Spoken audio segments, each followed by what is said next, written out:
অনেকদিন হলো আমার ছোট্ট সোনার অন্নপ্রাশন হয়েছে। অন্নপ্রাশনেও অনেক গিফট পেয়েছে, বাট সেগুলো সময়ের অভাবে খোলা হয়নি।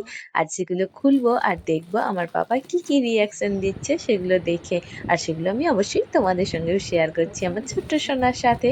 ও পেয়েছে এই এত বড় টেডি বিয়ারটা, ওর থেকেও বড়।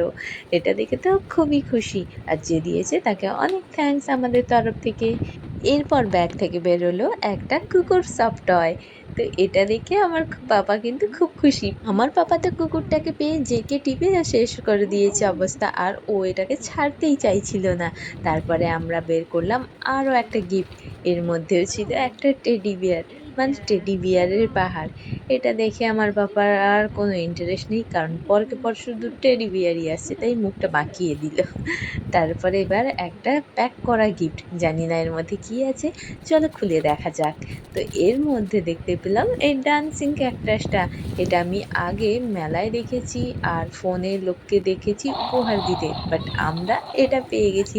আর এটা তো দারুণ সুন্দর, আমি যা কথা বলছি সেটাই বলছে আর নাচ করছে। এটা কিন্তু আমার পাপা অবাক হয়ে তাকিয়েছে। এই গিফটটা কিন্তু দারুণ সুন্দর লাগলো আমার আর আমার ছোট্ট সোনার। আমার সোনাও হাসছে গিফটটা দেখে। তারপরে আরো একটা এরকমই প্যাক করা গিফট আছে। দুটো সাইজ দেখে আমার মনে হচ্ছে হয়তো একই গিফট আছে।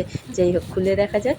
হ্যাঁ, আমার ভাবনাটাই ঠিক ছিল। এর মধ্যেও রয়েছিল একটা ড্যান্সিং ক্যাকটাস।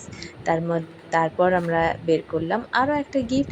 এর মধ্যে রয়েছে এই সুন্দর মিনি ফ্যানটা। ফ্যানটা কিন্তু আমাদের খুবই কাজে আসবে। আমরা যখন ট্রেনে যাব বা কোথাও যাওয়া আসা করব, গরমে কিন্তু আমাদের খুব হেল্প হবে। তারপরে বের করলাম আরো একটা গিফট, এটাও প্যাক করা ছিল। চলো খুলে দেখা যাক। ও ওয়াও! এর মধ্যে রয়েছে ওই স্নান করার টব টাইপ একটা দারুণ জিনিস। আমার সোনা বড় হলে এদের একটু স্নান করাবো, ও এনজয় করবে। আর পেয়েছে এই বড় টেডি বিয়ারটা। এই সুন্দর গিফট যারা দিয়েছে সবাইকে আমার সোনার তরফ থেকে থ্যাংক ইউ।